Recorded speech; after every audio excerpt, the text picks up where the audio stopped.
Home guard भरती, home guard भरती, home guard भरती.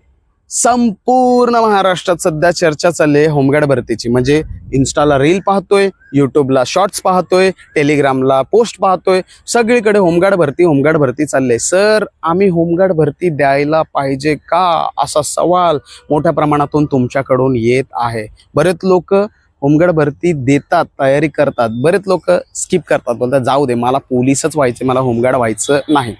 तर आता होमगार्डची भरती केली पाहिजे का, किंवा सर जाऊ द्या, सोडू द्या, मी फक्त आणि फक्त पोलीस भरतीची तयारी करतो, या संदर्भात मार्गदर्शन करा. तर बघा मित्रांनो, या व्हिडिओच्या माध्यमातून मी तुम्हाला सांगणार आहे की तुम्हाला होमगार्ड भरतीची तयारी केली पाहिजे का किंवा नाही. ओके, तर बघा, सर्वात पहिला होमगार्ड हे काय आहे आणि ही प्रक्रिया कशी होते हे समजून घेऊया. पहिलं काय होतं माहिती आहे का, म्हणजे 2017च्या पहिले होमगार्डला फक्त तुमची उंची बसली, तुमचं वजन बसलं, झाले तुम्ही होमगार्ड. पगार किती मिळत होता त्यावेळेला? पगार 7 ते 8 हजार पगार होता महिन्याला, आणि रेग्युलर बेसिसवर नाही. ओके, त्यानंतर 2017 साली त्यांनी होमगार्डसाठी फिजिकल क्रायटेरिया ठेवले, म्हणजे 1600 मीटर ठेवला आणि गोळा ठेवला. आणि मग तिथून पोरांना इंटरेस्ट यायला लागले. म्हणजे मी 2017 पासून पाहतोय, कारण मी स्वतः भरती दिलेलं होमगार्डची, तेव्हा मेरिट लागायला लागली.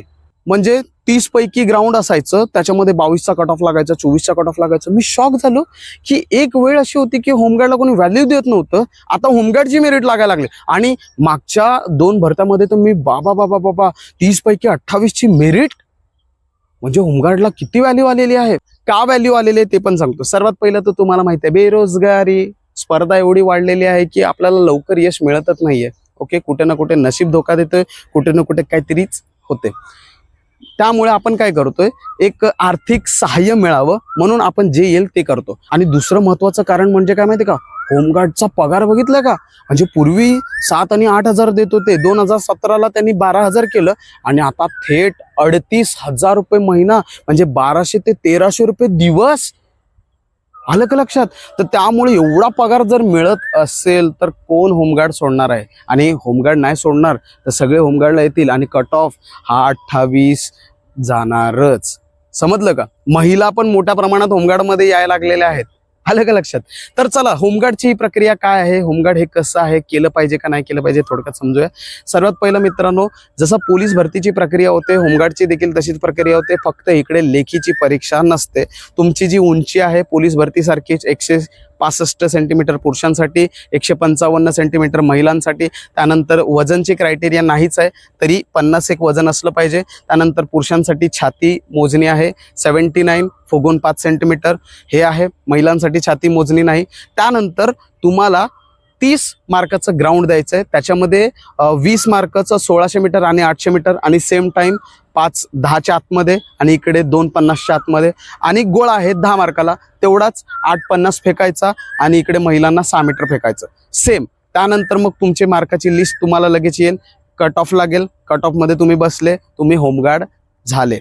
होमगार्ड हे कसं आहे, जिल्हास्तरीयच आहे. ओके, संपूर्ण महाराष्ट्रात होत नाही आहे, जिल्हा वाईज ही होमगार्डची भरती निघते, आणि तुम्हाला जिल्ह्याच्या ठिकाणीच काम करावं लागतं, आणि ते ॲक्च्युली चांगलं पण आहे. ओके, उदाहरणार्थ मी पालघर जिल्ह्याचा आहे, तर पालघर जिल्ह्यामध्ये पालघर होमगार्ड निघालं तर ते माझ्यासाठी सोयीस्कर आहे ना, की माझी ड्युटी जी आहे ती फक्त पालघरच्या अंतर्गत आहे. नाहीतर मी चाललोय नाशिकला, मी चाललोय गडचिरोलीला, मग ते अवघड आहे. म्हणजे होमगार्ड या पदासाठी गडचिरोलीला ड्युटी करणं हे अवघडच आहे.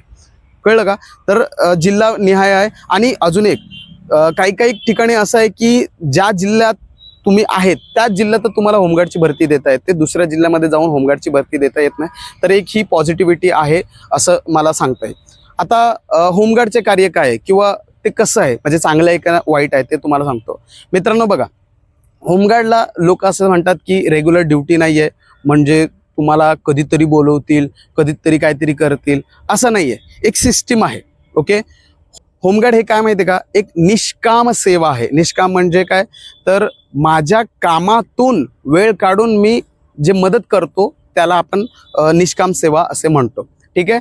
आणि हे जे आहे ना निष्काम सेवा, ही तुम्हाला काय करते, तुम्ही तुमचं पार्ट टाइम किंवा फुल टाइम जॉब करा, जेव्हा त्यांना गरज पडेल त्यावेळेला तुम्हाला तिकडे जायचं आहे. जसे की मोठमोठे बंदोबस्त येतात, गणपती बंदोबस्त आहे, दिवाळी बंदोबस्त आहे किंवा कुठलेही सण बंदोबस्त आहे, तर त्या दिवसाला तुम्हाला काय केलं जातं, बोलवलं जाते आणि तुम्हाला दिवसाच्या हिशोबाने पगार दिला जातो. म्हणजे तुम्ही जेवढे दिवस भरतील तेवढं तुम्हाला पगार दिला जाईल. दिवसाला काहीतरी 1200 ते 1300 रुपये आहे आणि तुम्हाला इतर सोयी सुविधा देखील मिळते. आणि मुंबई GRPला तर सगळ्यात खतरनाक आहे, म्हणजे जवळपास 6-6 महिने ड्युट्या लागतात. ओके, तर ते बेस्ट आहे. ते बरीच लोक GRPला जात असतात. ओके, कारण रेल्वेमध्ये तुम्हाला काय करायचं असते, पेट्रोलिंग करायची असते आणि त्या संदर्भात तुम्हाला किमान 5-6 महिने अशी कंपल्सरी ड्युटी लागते. ओके, म्हणजेच काय बघा, 3 गोष्टी होतात इकडे. काय होते, एक तर तुम्ही रोजगार म्हणून इतर कार्य करू शकतात, जसे की तुमचा बिझनेस असेल किंवा इतर ॲक्टिव्हिटीज असतील ते तुम्ही करू शकताय. त्यानंतर तुम्ही होमगार्डला बोलवलं तर होमगार्डची ड्युटी पण करू शकताय. तिकडे तुम्हाला 1200 ते 1300 दिवस याप्रमाणे मिळतील. आणि नंतर जे आहे ते तुम्ही पोलीस भरतीची तयारी देखील करू शकता, म्हणजे आर्थिक सहाय्य पण मिळते आणि आपली तयारी पण मिळते. समजलं का? तुम्हाला कुठेही त्रास होत नाही. आता जे MSF आहे ना, MSFला रेग्युलर ड्युटी करावीच लागते 8 तासाची. इकडे तसं नाहीये. इकडे कसं आहे, इकडे जेव्हा जास्त गरज असते तेव्हा आपल्याला बोलवलं जाते, त्यावेळेला जाऊन यायचं. त्या दरम्यान पण अभ्यास करता येते, कारण होमगार्डला पण जास्त कामं नसतात. काही ठराविक गोष्टी असतात, लक्ष देणं असतं, मदत करणं असतं, तेवढं काम करायचं असते. त्या दरम्यान आपण आपली तयारी देखील करू शकतो. ओके, तर होमगार्ड मी म्हणेन की ओव्हरऑल बेस्टच आहे. पगाराच्या बाबतीत पण 38,000 पगार, इट्स नॉट जोक. ओके, पगाराच्या बाबतीत पण आहे. त्यानंतर पोलीस सारखी ड्युटी आहे, पोलीस सारखीच वर्दी आहे, मदत म्हणून तुम्हाला कार्य करायचं असते. त्याचबरोबर आपण आपली इतर ॲक्टिव्हिटी देखील करू शकतात. बरेच होमगार्ड खूप काही करतायत मित्रांनो, खूप काही. ओके, स्वतःचा व्यवसाय देखील करतायत, दुसरीकडे कामं देखील करतायत, म्हणजे तिथलं पण पेमेंट मिळतंय, होमगार्डचं पण पेमेंट मिळतंय आणि तुमची तयारी पण चालू आहे. तर हे ओव्हरऑल बेस्टच आहे. महिलांसाठी देखील बेस्ट आहे. आणि होमगार्डचा अजून एक फायदा काय माहिती आहे का मित्रांनो, 3 वर्ष सेवा केल्याच्या नंतर तुम्हाला एक सर्टिफिकेट जारी होते आणि त्या सर्टिफिकेटमधून तुम्हाला पोलीस भरतीसाठी 5% आरक्षण मिळते. सध्या होमगार्डला पण थोडीशी स्पर्धा वाढलेली आहे, कारण बरेच लोक होमगार्डकडे देखील वळत आहेत. परंतु जे कास्टमध्ये होमगार्ड झालेले आहेत ना, त्यांना थोडंसं कॉम्पिटिशन कमी आहे. जे ओपन होमगार्ड आहेत ना, त्यांना तर बाबा स्पर्धा खूप आहे. ओके, सो कास्टमध्ये आहे, जसे की OBC, SCBC, SC, ST या कास्टमधले जे होमगार्ड आहेत ना, त्यांना खूप अपॉर्च्युनिटी आहे. डायरेक्ट 5% त्यांना त्यांच्या कास्ट प्लस होमगार्ड असं मिळते. ओके, सो हे बेनिफिट आहे. परंतु ते बेनिफिट घेण्यासाठी मित्रांनो, तुम्हाला होमगार्डचे 3 वर्षात 1090 दिवस भरावे लागतात. जर ते तुम्ही भरले नाही किंवा त्याची पूर्तता केली नाही तर तुम्हाला हे सर्टिफिकेट मिळत नाही, तुम्ही आरक्षणाला एलिजिबल राहत नाही. समजलं? म्हणजेच काय, तर तुम्हाला तुमचं वैयक्तिक कामं करून, व्यवसाय करून, जे काही तुम्ही करतात ते सगळं करून तुम्हाला 1090 दिवस 3 वर्षात भरायचे आहेत. ओके, तर एवढं इझी आहे, होऊन जाते. बरेच लोक करून घेतात. आलं का लक्षात? तुम्हाला काय मेन जे सण आहेत ना, त्या सणांना कंपल्सरी जायचं. ओके, तिकडे तुमचा पण फायदा होत असतो. आलं का लक्षात? सो होमगार्ड मी म्हणेन की ओव्हरऑल सगळ्यात बेस्ट आहे. इकडे तुम्ही सगळं काही करू शकता. आता मला असं वाटतं की तुमचा प्रश्न सुटला असेल की सर मी होमगार्ड देऊ की नको देऊ. मित्रांनो, तुम्ही सध्या तयारीमध्ये आहेत. ओके, एक प्रकारे तुमचं हे डेमोच आहे. डेमो द्या आणि ट्रेनिंग पण जास्त नाही आहे, 45 दिवसाची ट्रेनिंग आहे. आलं का लक्षात? सो ट्रेनिंग देखील केलं, सगळं केलं आणि व्यवस्थित होमगार्डची ड्युटी केली तरी पोलीस होता येते. मी तुम्हाला असे भरपूर उदाहरण दाखवू शकतो, भरपूर, जे होमगार्डमधून पोलीस झालेले आहेत. असे खूप कमी उदाहरण आहेत जे MSF मधून पोलीस झालेले आहेत, परंतु असे भरपूर एक्झाम्पल आहेत जे होमगार्डमधून पोलीस झालेले आहेत आणि चांगल्या ठिकाणी, आणि नाही जरी पोलीस झाले तरी कुठेतरी चांगल्या ठिकाणी कार्य करतात.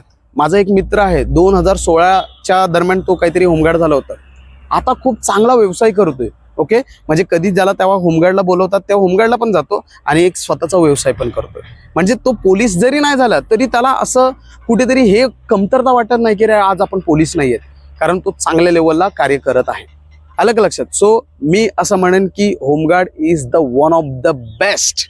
ओके, सो तुम्ही बिंदास होमगार्डची येणारी जी भरती आहे ती द्यायची आहे. जी काही अपडेट येतील ते सगळे आपले डिअर पोलीस इंस्टाग्रामच्या मार्फत आणि डिअर पोलीस यूट्यूबच्या मार्फत तुम्हाला कळवण्यात येतील. त्यासाठी तुम्हाला माहिती आहे काय करायचं आहे, आपल्या डिअर पोलीस यूट्यूब चॅनलला सबस्क्राईब करायचं आणि इन्स्टाला फॉलो करून ठेवायचं आहे. थँक्यू. जय हिंद. भेटूया नेक्स्ट व्हिडिओमध्ये.